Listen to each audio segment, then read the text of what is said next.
Xavier. Tenho certeza que o Navarro nos preparou uma excelente mensagem, como sempre. A palavra é sua.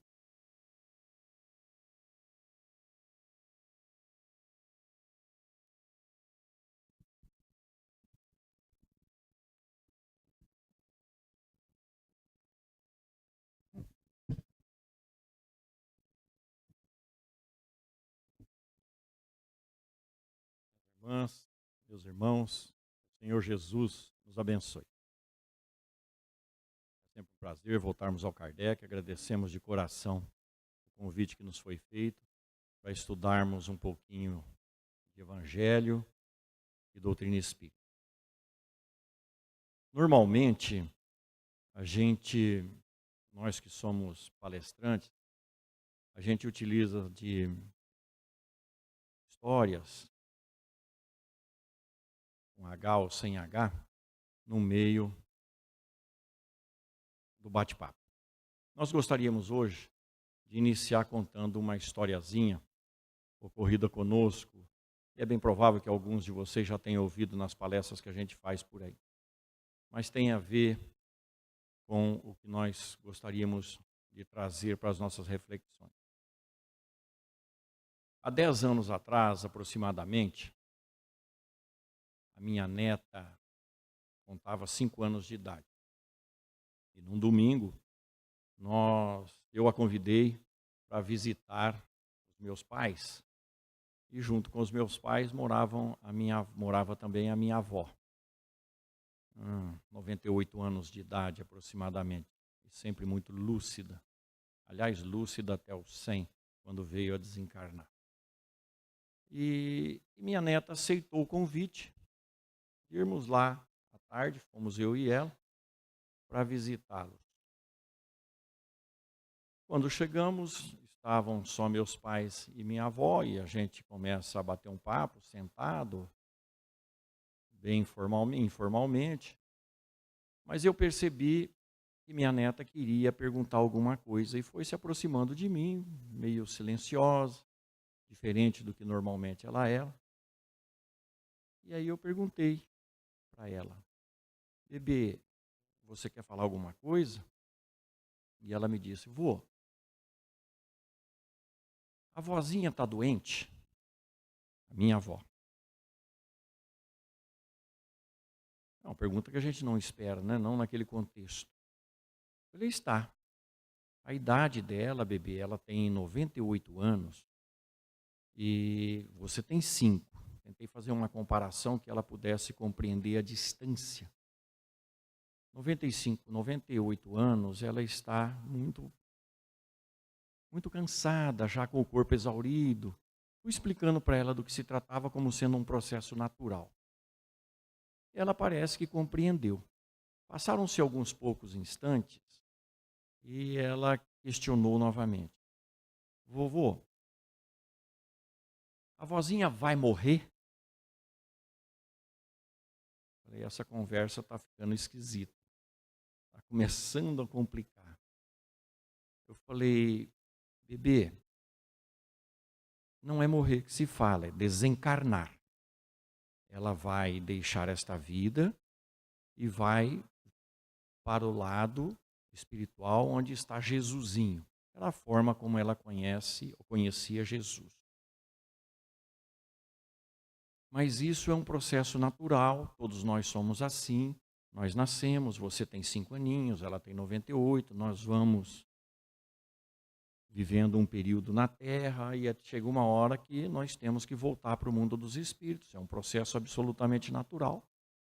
Isso tudo na tentativa sempre de fazer com que uma criança de 5 anos, embora as crianças desse milênio tenham uma percepção e uma capacidade de raciocínio muito dilatada. Ela compreendeu a lógica, mas ela foi entristecendo à medida em que nós conversávamos. E os olhinhos dela deixaram de ter brilho. E ela então me disse: vovô, eu não queria que minha mamãe e meu papai morressem. Eu falei: você fica tranquilo, eles também vão viver até 98 anos. Você vai crescer, você vai ter filhos, você vai ter netos e eles ainda vão estar vivos, como o vovô está com a bisa nessa idade, com a trisavó nessa idade. Vovô, eu também não quero morrer. Falei, você não vai morrer, querido. Fica tranquilo, você ainda tem muito para viver. Você vai viver a ponto de ver seus pais ficarem velhinhos, você vai ter filhos, você vai se formar, você vai ficar adulta. Mas ela estava triste. Os olhinhos dela demonstravam claramente que não havia algo que lhe trouxesse um fato novo, um ambiente novo para que ela pudesse viver com alegria. Foi quando nós dissemos para ela, bebê, nós vivemos no corpo, mas depois a gente volta para o mundo espiritual para se preparar para uma nova vida. A gente nasce de novo. A bisa, a trisavó, vai desencarnar, ela vai ficar um tempo no mundo dos espíritos, depois ela vai nascer de novo. Assustada positivamente, ela disse, a gente nasce de novo, vovô? Eu falei, nasce. Ela vai nascer de novo? Eu falei, vai, todos nós nascemos. Quer dizer que eu vou ficar velhinha, Sim, você vai nascer de novo. Mas, vovô, eu quero nascer de novo. Eu quero chupar a chupeta outra vez. Tinha acabado de largar a chupetinha de lado, mas tinha saudade dela. Mas mudou completamente o semblante. Aí quem ficou meio triste foi eu, porque eu fiquei esperando ela falar que não queria que eu morresse, mas ela não falou. Falou dos pais, falou dela, mas não falou do vô. Percebi claramente que eu precisava mudar minha atuação como vô para fazer um pouco mais de falta na vida dela. De qualquer forma, quando nós falamos para ela de uma realidade que nos envolve, surgiu nos olhos dela e no ânimo dela, através dos olhos, o ânimo da sua alma, que nós podemos traduzir como uma esperança de dias melhores. Uma esperança de dias felizes. Uma esperança que ultrapassa os percalços do caminho, as dificuldades do dia a dia. Uma criança de 5 anos compreendeu rapidamente, perfeitamente do que se tratava. Há um futuro. Há um caminho a ser percorrido. Há um lugar para nós acessarmos diuturnamente. A mensagem de Jesus é nesse sentido, de nos apresentar o futuro. E um futuro muito diferente daquilo que os pessimistas e os ateus criam. Jesus, na sua mensagem, fala para nós que tudo isso aqui é temporário. Então ele anuncia um conhecimento, mais à frente, conhecereis a verdade. Quando? No futuro, à medida em que a gente experimenta a vida. À medida em que a gente exercita a vida.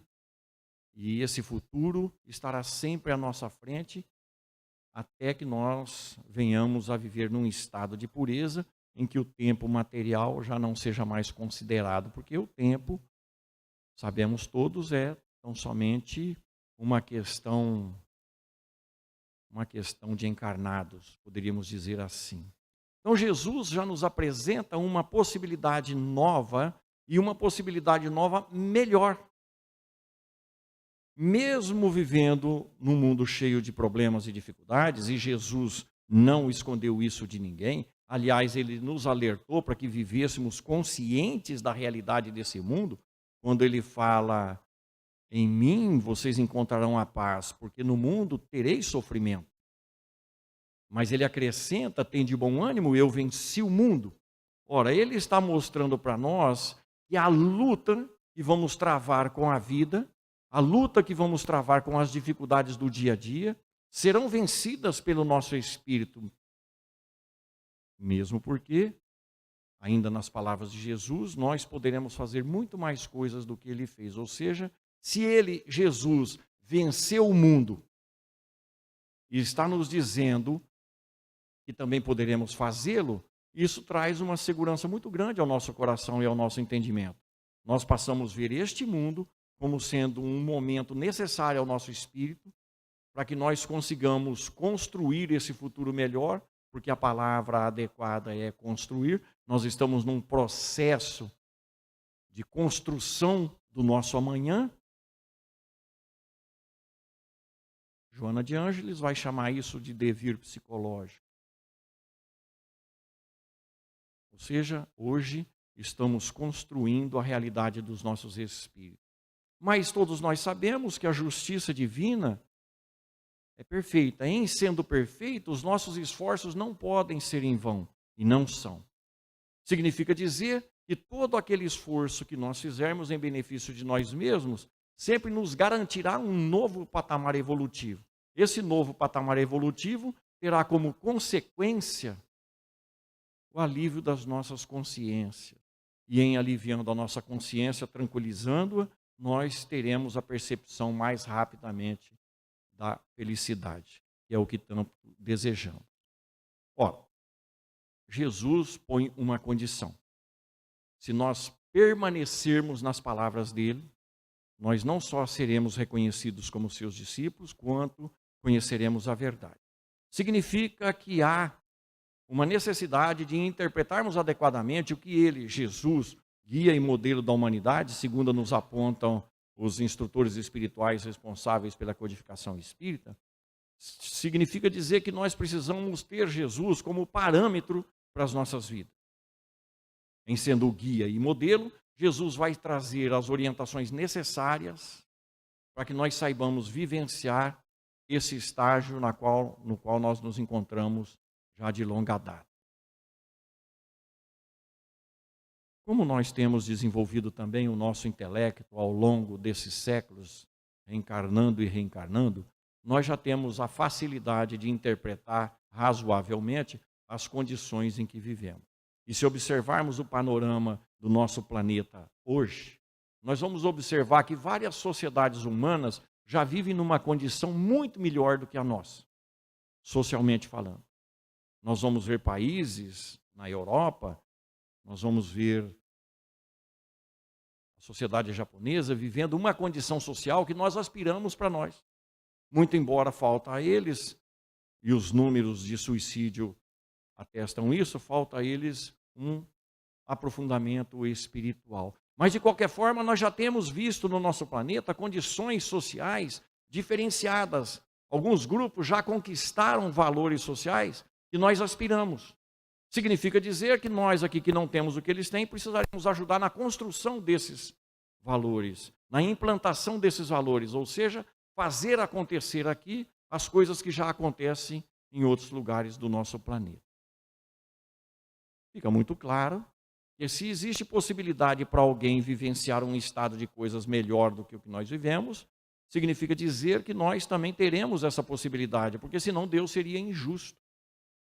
Deus não seria bom e isso é uma coisa que ele não é. Ora, há 2000 anos atrás, Jesus estabeleceu alguns critérios para analisarmos. O primeiro deles são as bem-aventuranças, dizendo do resultado de alguns comportamentos e de algumas opções pessoais a serem implantadas dentro de nós outros para perceber, para vivenciar, para experimentar uma condição melhor. Então as bem-aventuranças estão nos apresentando resultados para um comportamento assumido. Por isso está no futuro. Eu mudo hoje, amanhã eu recebo a recompensa no meu íntimo, na minha percepção consciencial. Não virá o reino dos céus com aparências exteriores, dizia Jesus. Então, quando Jesus fala para nós das bem-aventuranças, ele está nos apontando para o resultado do esforço na corrigenda dos nossos modos de agir e de ser e de pensar, para que nós possamos perceber uma condição melhor de vida a partir de nós mesmos. Está no futuro. Uma outra condição que Jesus nos apresenta é quando ele anuncia o Consolador. Ele está anunciando para o futuro. Ou seja, alguém que viria nos esclarecer sobre todas as coisas. Nos fazendo lembrar, evidentemente, as coisas que ele, Jesus, havia dito. Ora, a mensagem de Jesus está nos orientando para um norte que nós teremos que percorrer. É por isso que Jesus vai falar para nós, então, da parábola dos trabalhadores da vinha, ou dos trabalhadores da última hora, dizendo que de tempos em tempos, na parábola é de hora em hora, os espíritos que já avançaram, que já progrediram, que representam a bondade divina, a justiça divina, vêm em busca daqueles que estão mais atrasados para ajudá-los no progresso. Então, na parábola, sai em busca dos trabalhadores novos para a seara antiga, que é grande e ainda falta trabalhadores. Sai às 6, sai às 7, sai às 8, às 9, de hora em hora, ou seja, de tempos em tempos, os espíritos são conduzidos à encarnação, não reencarnação. A questão 622 do Livro dos Espíritos é muito clara. Espíritos superiores encarnam com o objetivo de fazer conhecer a lei de Deus àqueles espíritos que estão mais atrasados. Então, quando Jesus nos fala na parábola dos trabalhadores da última hora, ele está nos chamando a atenção para a renovação que está se dando no planeta, desde há 2000 anos atrás. Porque, em citando a parábola dos trabalhadores da última hora, Jesus está nos apontando a última hora há 2000 anos atrás como sendo um instante de decisão para nós outros, para nós fazermos o que precisa ser feito em benefício nosso mesmo e, evidentemente, em benefício da sociedade na qual estamos inseridos. Quer dizer, Jesus, que aqueles que pegam com afinco na seara para o trabalho da vinha estão participando e construindo o mundo melhor. Que mundo melhor? Nós conhecemos o mundo melhor como o mundo de regeneração. Allan Kardec estuda isso com os espíritos e estabelece didaticamente, estabelece 5 categorias de planetas habitados. 5. Os mundos primitivos, de onde saímos. Estamos vivenciando o mundo de expiação e provas, que é onde os espíritos ainda precisam expiar muito o passado, precisam provar o seu progresso para continuar a marcha evolutiva. Já temos noção disso quando falamos o que será que fiz na outra vida para estar passando por isso. Nós sabemos que aquelas dificuldades e circunstâncias que passamos têm a ver com o nosso passado, seja de erros, seja de negligência no bem. Consequentemente, nós estamos experimentando um mundo sem tisnar a justiça divina, que é da nossa própria natureza. Então, ninguém está reencarnado no lugar errado, no país errado, na circunstância errada. Tudo é em função da nossa característica espiritual, da nossa condição espiritual. Estamos, portanto, construindo o mundo de regeneração, que é para onde nós pretendemos ir, o terceiro estágio da evolução dos mundos. E há outros 2, os mundos felizes e, por último, os mundos divinos. Então, há todo um futuro à nossa espera e cada vez melhor, e isso condicionado ao esforço que faremos hoje para conquistá-lo e construir. Jesus disse que a cada um é dado segundo as suas obras, ou seja, nós só teremos direito a esse mundo de regeneração se nós ajudarmos na sua construção, se nós modificarmos o nosso panorama íntimo para nós nos sintonizarmos com o mundo de regeneração. Não se turbe vosso coração, credes em Deus, crede também em mim. Na casa de meu pai há muitas moradas, vou preparar-vos o lugar, disse Jesus. Significa dizer que o governador espiritual da terra está preparando o mundo de regeneração. Então, tudo isso que nós vemos através dos noticiários aqui na terra, não podem invadir o nosso sentimento, a nossa consciência, o nosso modo de pensar, criando um ambiente negativo menos feliz. Não. O mundo não está perdido, o mundo não está sem controle, portanto, não está sem solução. Está tudo equacionado. Jesus está trabalhando para transformar esse planeta no mundo de regeneração e muitos espíritos, e nós temos sido chamados para ajudar nesse esforço coletivo. A pergunta, então, é: eu desejo permanecer no mundo de regeneração? É evidente que todos nós falaremos que sim. Mas nós temos sintonia para o mundo de regeneração? E essa é uma pergunta que cada um de nós terá que enfrentar dentro da sua própria consciência. Porque o mundo de regeneração obedecerá a determinados critérios absolutamente espirituais. E se olharmos a escala espírita, nós vamos ver que no mundo de regeneração, Os espíritos da terceira ordem, ou seja, onde as questões inferiores se sobrepõem às questões superiores, não estarão presentes. Então, o que vai fazer com que eu acesse o mundo espiritual, o mundo de regeneração, são as características naturais do meu espírito. E quando falamos naturais, aquelas tendências, aquelas ações e reações naturais, já não tão pensadas se vale ou não vale a pena ser bom aqui na Terra. Há alguns critérios para o mundo de regeneração. Imaginemos um mundo de regeneração onde a competição material não será tão grave, pesada, intensa quanto é agora. Imaginemos um mundo onde os valores humanos terão preferência em relação aos valores materiais.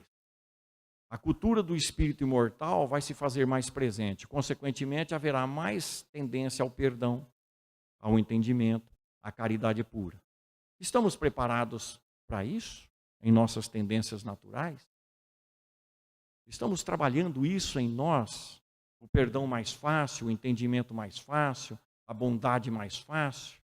No mundo de regeneração, a questão do julgamento com relação às imperfeições alheias, aos erros alheios, tenderão a diminuir drasticamente.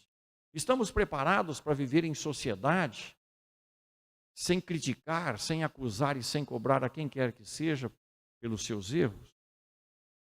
São questões que precisamos abordar. No mundo de regeneração, não haverá essa música barulhenta. Haverá músicas que elevam. Estamos preparados para isso? No mundo de regeneração, não haverá programas partidários, não haverá programas comerciais, programas de televisão de cunho materialista. O que assistimos hoje? Quais são os tipos de programas de televisão e de filmes que assistimos hoje? Precisamos mudar isso, porque no mundo de regeneração não haverá isso. E se eu sentir falta disso, significa que eu não tenho muita sintonia com o mundo de regeneração. Jesus vai dizer que aquele que põe a mão na porta e olha para trás não é digno de entrar no reino dos céus. Então nós precisamos nos habituar às coisas do mundo espiritual, às coisas do mundo de regeneração, para que a gente tenha identidade para com ele.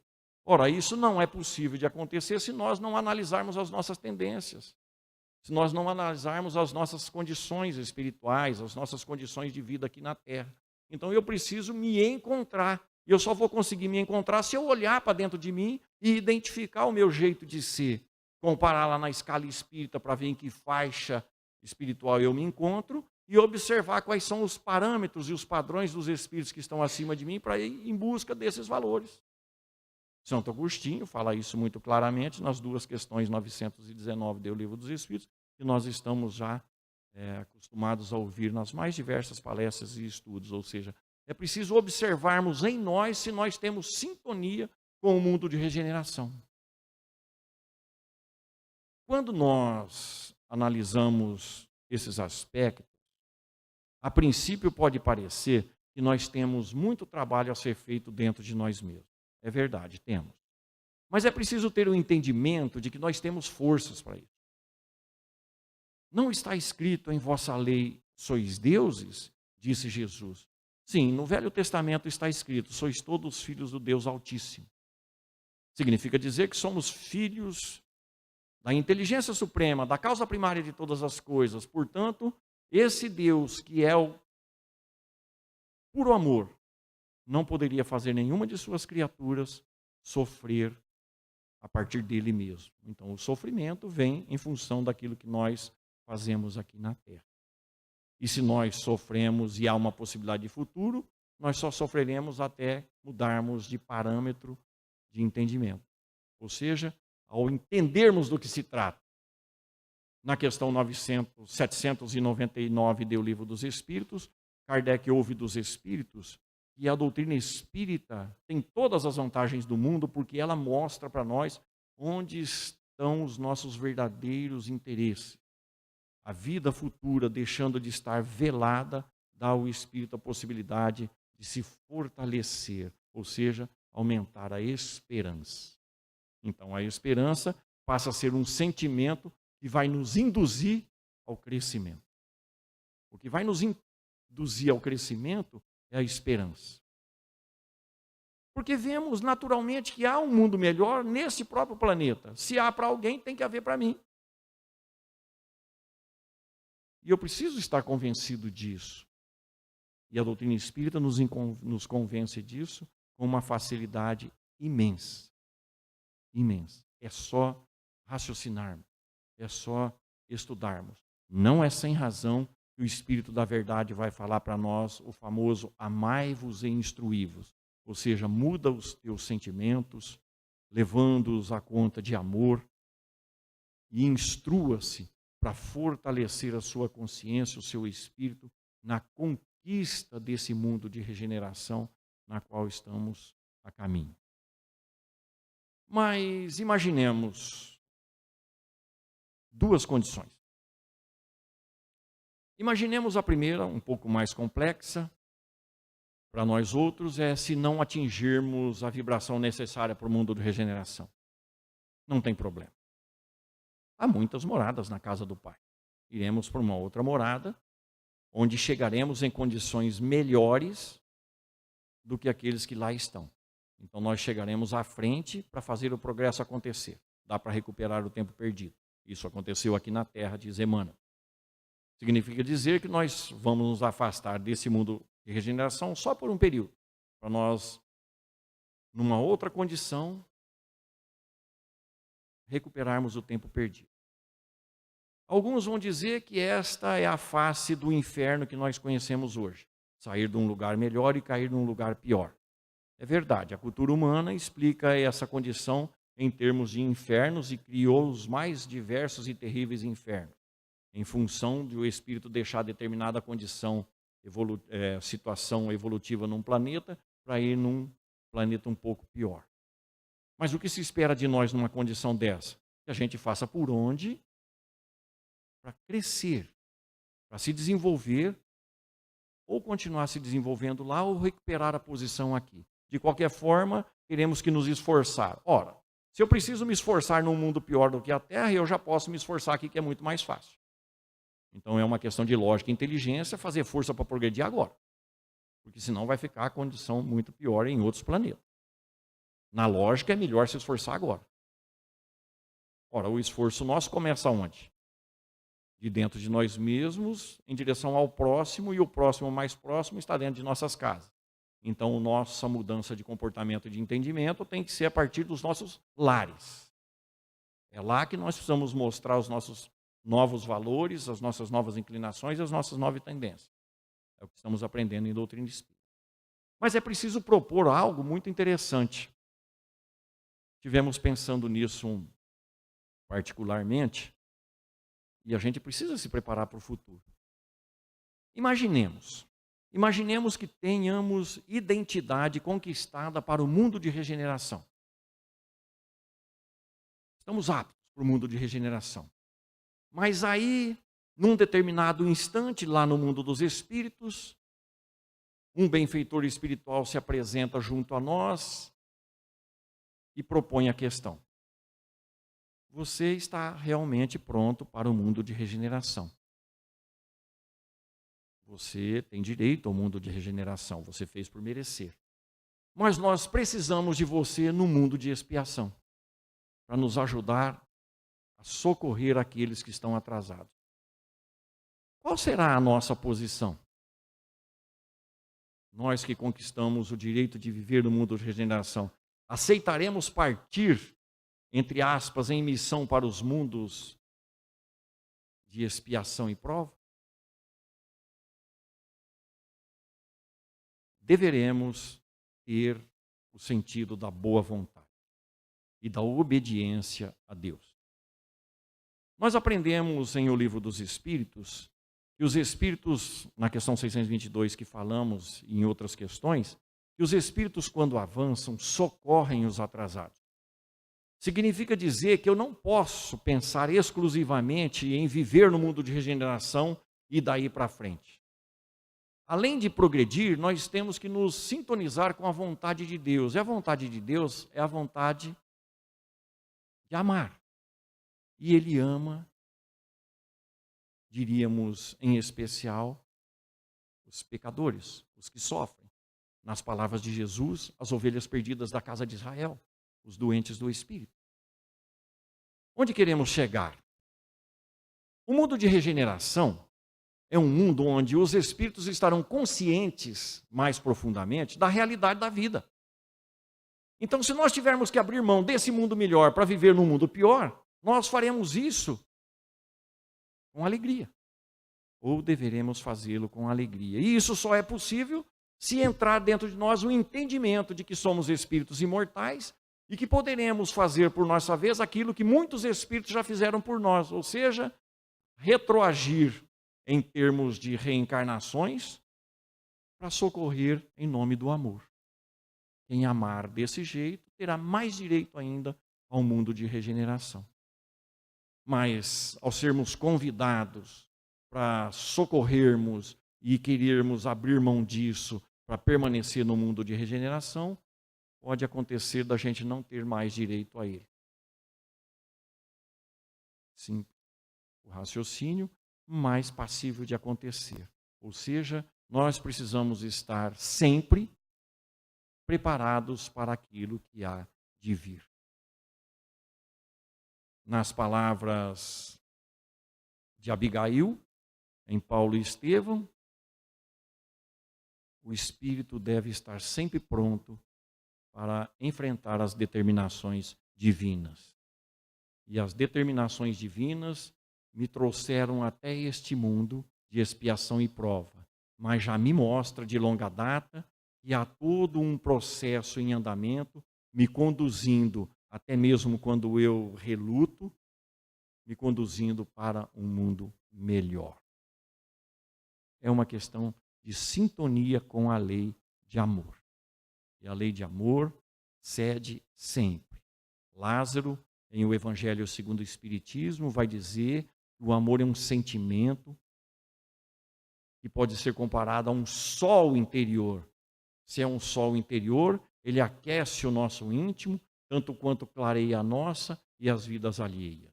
Isso só é possível se a nossa esperança estiver fundamentada na realidade e jamais em sonhos ou imaginações inviáveis ou não factíveis.